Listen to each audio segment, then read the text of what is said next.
sei se é uma percepção real ou só minha, de que a gente teve uma geração que se sentiu muito frustrada com seus pais por causa que eram boomers, né? Enfim.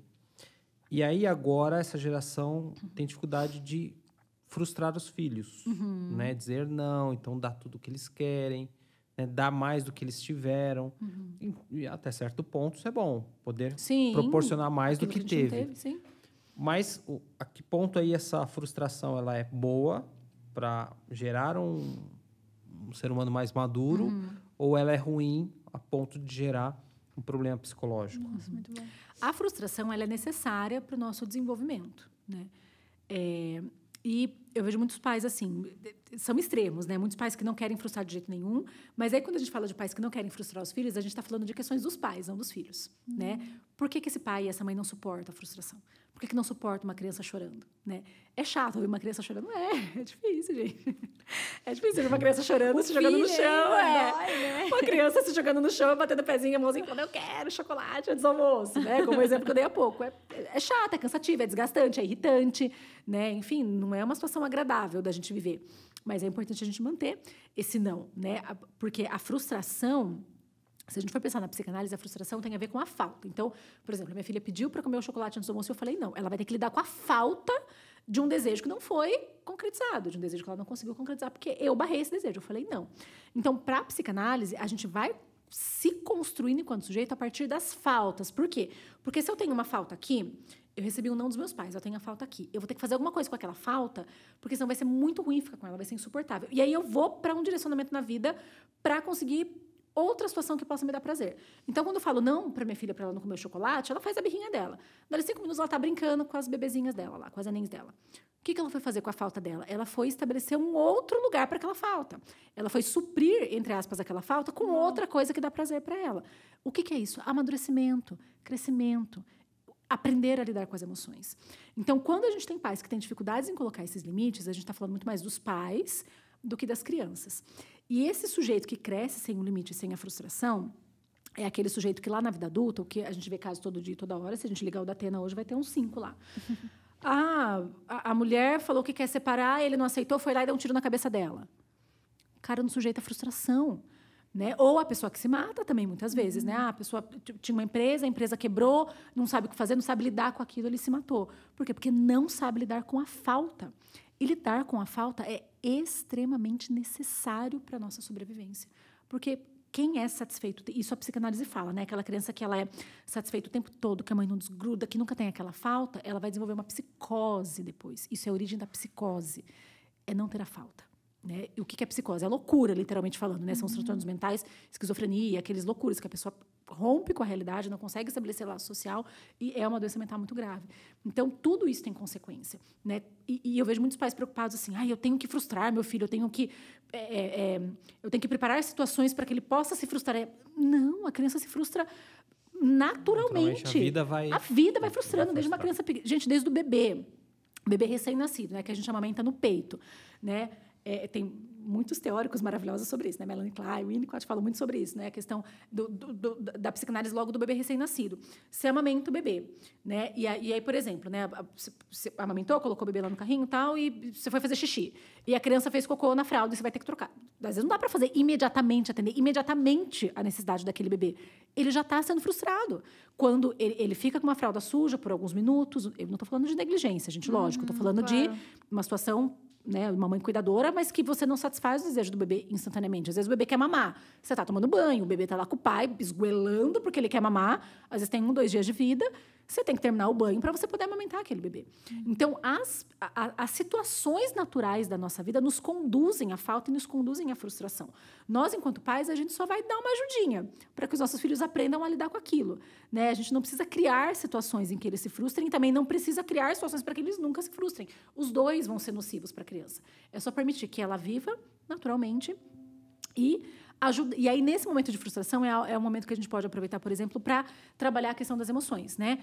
Filha, eu sei que você está frustrada, eu sei que você está chateada, eu sei que você está triste, eu sei que você está angustiada, né? Enfim, eu sei que você queria comer o chocolate agora, mas a gente não pode tudo que a gente quer. Eu falo muito isso para minha filha. Ela, eu quero, mamãe, eu quero agora. Ela tá na fase de falar, né? Ela não só quer como ela quer agora. Eu falo, filha, mamãe também queria muita coisa agora. Mamãe queria estar descansando agora. Mamãe queria estar jantando agora, mas eu tô aqui cuidando de você. Né? Então, a gente não tem tudo que a gente quer e a gente não tem tudo que a gente quer na hora que a gente quer. Por quê? Porque às vezes você até pode satisfazer aquela necessidade da criança, mas depois, né? Mas eu tô lavando louça, ela quer alguma coisa. Eu falo, filha, a hora que a mamãe terminar de lavar louça, a mamãe vai fazer isso. Mas eu quero agora, mamãe. Agora a mamãe não pode fazer. Ou você espera no momento que a mamãe puder fazer, ou a gente parte para outra possibilidade, né? Então, ensinar a criança a lidar com as frustrações, ensinar a criança a lidar com a questão do tempo, com a questão do imediatismo, com a questão da falta, isso é muito importante. Porque senão é aquela criança adulto que faz birra, né? A gente conhece muito, né? Adulto que faz birra é aquela criança que fez a birra e que sempre teve a sua necessidade atendida de maneira imediata e nunca passou pela frustração. É o adulto que faz birra. Sim. E o resultado dessa psicose pode ser o suicídio? Sim.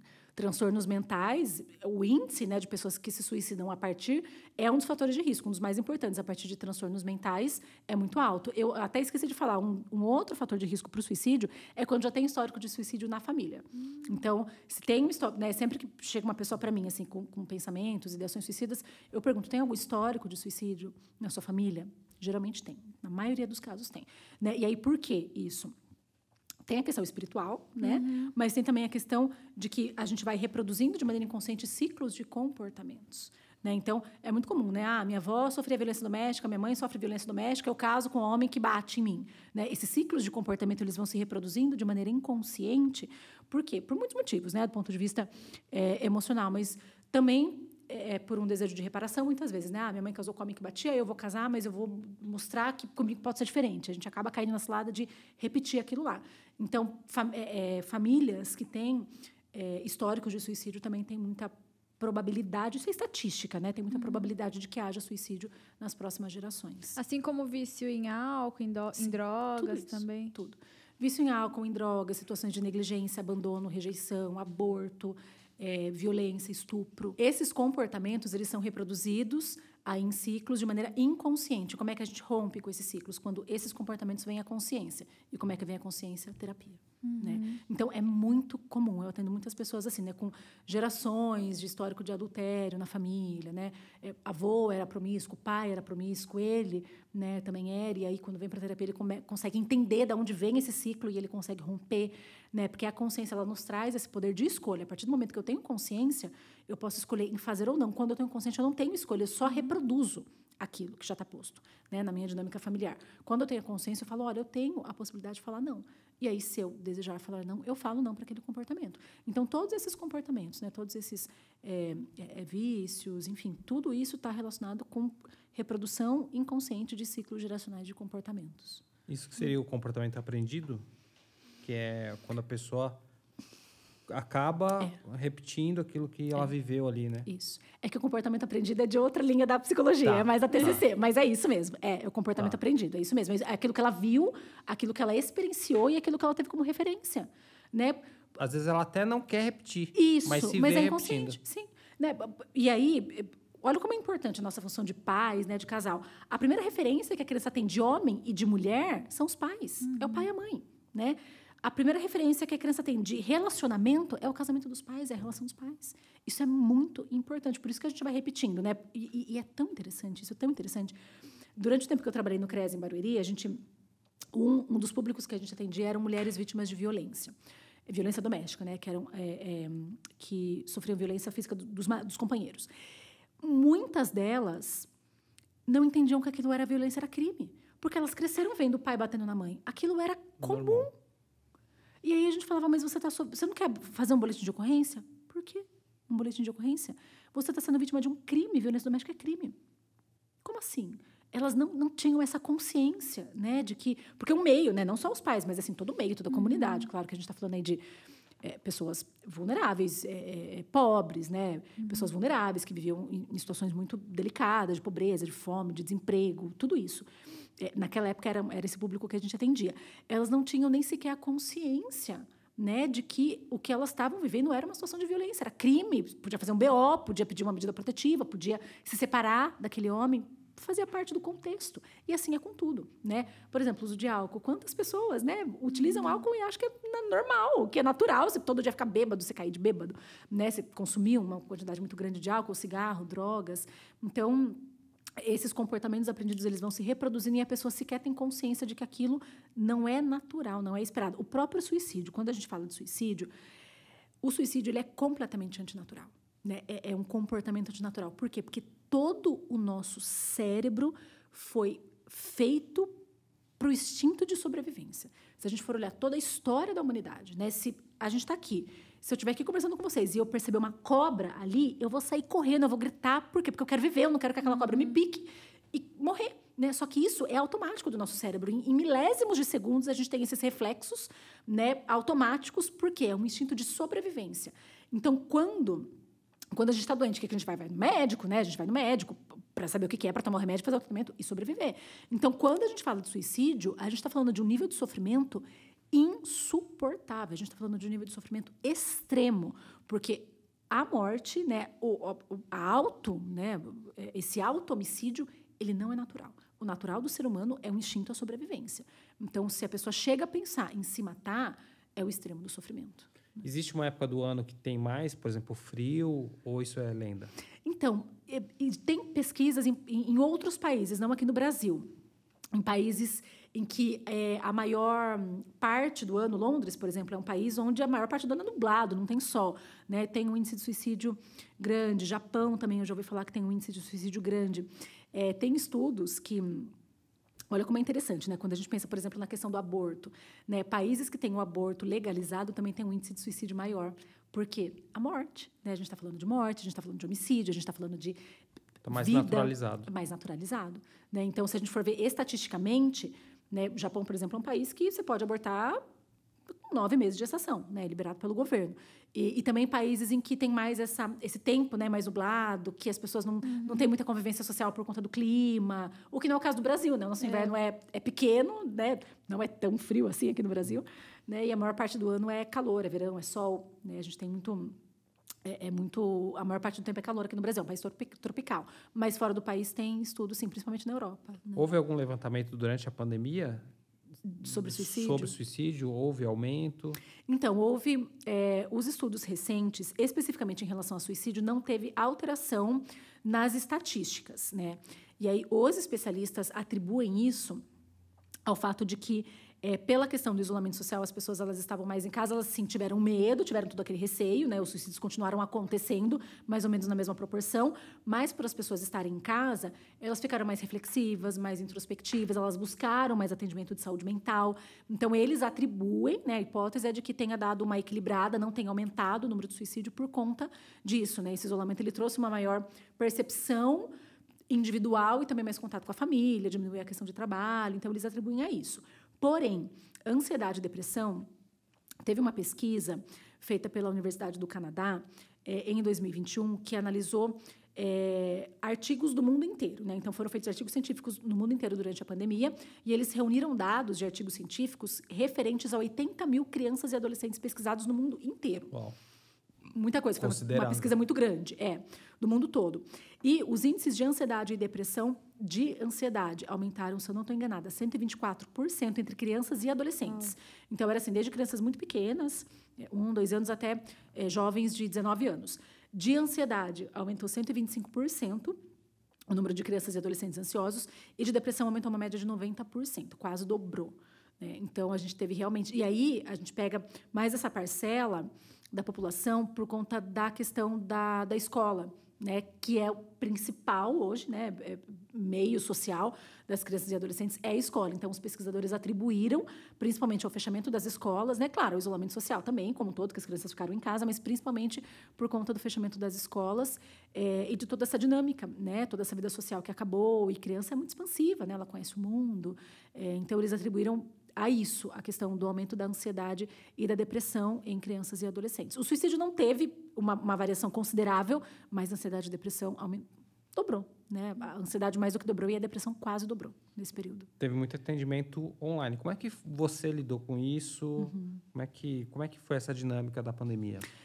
foi tudo uma surpresa, né? O atendimento online ele já existia, ele já era autorizado pelo nosso conselho de psicologia antes da pandemia, mas claro que era raríssimo a gente fazer um atendimento online, né? Eu fazia muito pouco atendimento online, fazia de alguns pacientes que mudavam de cidade, não queriam mudar de profissional, mas era muito esporádico, e era algo que era até incômodo, né? Porque era tão comum aquele face a face, o paciente chegar, você acolher, sentar no sofá, ter aquele olho no olho, era muito comum. Para mim, especificamente, foi um pouco complicado, porque a pandemia chegou quando eu ainda estava na minha licença maternidade, né? A Ana nasceu no finalzinho de 2019, e aí, quando começou a pandemia, eu ainda estava na minha licença maternidade. Então, eu estava me preparando para voltar para o consultório e não voltei, porque daí começou a pandemia. Aí, eu propus para alguns pacientes o atendimento online, alguns deles não aceitaram, alguns aceitaram, e a gente começou. Só que daí, para minha surpresa, começou a ter um boom de procura, porque a gente achou, a princípio, que seria uma coisa há um mês e meio, né? E viraram 2 anos, se tornaram 2 anos de pandemia. E aí, para minha surpresa, as pessoas começaram a me indicar e começaram a procurar o atendimento online nesse contexto de pandemia.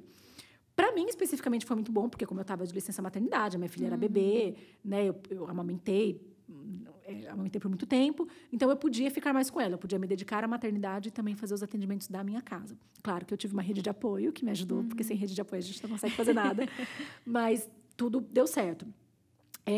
No começo, assim, eu acho que foi estranho para todo mundo, mas depois as pessoas se adaptaram e começaram a perceber os benefícios do atendimento online, né? Que primeiro a facilidade de acesso das pessoas, né? Como eu falei, hoje eu consigo atender pacientes do mundo todo, né? Brasileiros que moram fora do país, no mundo todo, fazem atendimento comigo.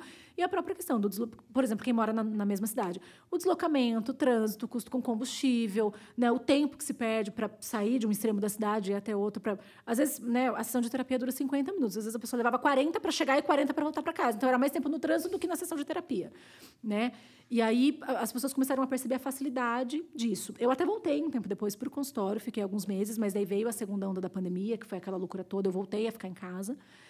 E aí eu entendi que seria a melhor dinâmica, né? Tanto para mim, eu costumo, né, dizer que na minha dinâmica hoje, a minha prioridade é a minha família, é a minha filha, não é o trabalho. Então, eu conseguindo conciliar o meu trabalho com os cuidados com a minha família, para mim tem sido ideal. Então, eu fiquei no online e decidi permanecer. Hoje não tenho nenhuma pretensão de voltar para o presencial. Muitos profissionais estão nessa linha também, só do online, não pretendem voltar para o presencial. Eu consigo, porque eu só atendo adolescentes e adultos. Atendimento infantil não dá para ser feito online. Então, quem é psicólogo infantil tem que estar no consultório com todos os recursos lúdicos lá. Mas, para mim, hoje, essa dinâmica funciona muito. E eu percebo que a maior parte das pessoas que me procuram hoje já é para o atendimento online, né? Então, eles já estão nessa pegada, né? De atendimento online, de diminuição de custos. Claro, as pessoas que moram fora de Sorocaba, por questões óbvias, né? Não daria para vir. Mas, mesmo quem mora em Sorocaba, eu percebo que já vem com essa demanda de querer o atendimento online por essa facilidade. E sempre me perguntam assim, mas você consegue formar vínculo com o paciente? Tem alguma dificuldade? Para mim, não teve diferença nenhuma. Para mim, hoje, a maior dificuldade do atendimento online, às vezes, é a qualidade da conexão, né? Ou minha, ou do paciente, tempo chuvoso. Às vezes, isso é chato, né? Quando começa a cair, começa a travar. Isso é um problema real, mas que, enfim, dá para resolver. E, para mim, uma dificuldade que eu tenho é que a gente consegue ver só o rosto do paciente. Né? E, assim, para o contexto da psicanálise, faz parte da gente ver o paciente como um todo, a maneira como ele senta, né? Os trejeitos, a maneira como ele se comporta, enfim. Isso é interessante, é importante. Então, a gente consegue ver só, por exemplo, né, algum paciente que tem demanda de obesidade, um paciente que chega lá para fazer uma cirurgia bariátrica, você vê só o rosto do paciente, você não consegue nem ter noção, né, de como é que está a questão corporal. Mas eu não acho que sejam limitações, eu acho que são algumas pequenas dificuldades, mas que de maneira alguma limitam ou restringem o atendimento. E eu acho que o atendimento online consegue chegar a muito mais pessoas do que o presencial. Então, eu acho que é um privilégio para nós que somos profissionais termos essa ferramenta, né? Aí, depois que também o atendimento online ele ficou mais disseminado por conta da pandemia, o Conselho de Psicologia nos deu várias orientações, nos respaldou em relação a isso. E hoje a gente tem, né, praticamente todos os profissionais que eu conheço, atendendo as duas modalidades, online e presencial, e alguns, como eu, que foram só para online por entenderem que pode otimizar o trabalho. Diminui custo também, né, para nós que somos profissionais, de aluguel Claro. de sala, material, combustível, tudo Secretária, isso, tudo. secretária, Nossa, tudo, tudo isso, né, o cafezinho, tudo. A água, né? A água, o cafezinho, a bolachinha, né, a manutenção do ar-condicionado, tudo diminui muito custo, então você consegue até regular um pouco o valor da sua sessão, negociar um pouco mais com o paciente o valor da sua sessão por não ter todos esses custos, né, apesar de que o valor da sessão ele é atribuído à qualidade do profissional, a quanto a gente estuda, tudo isso, mas é fato que você diminuindo o custo, claro que você dá, por exemplo, para fazer um reajuste menor, né, ao longo do tempo.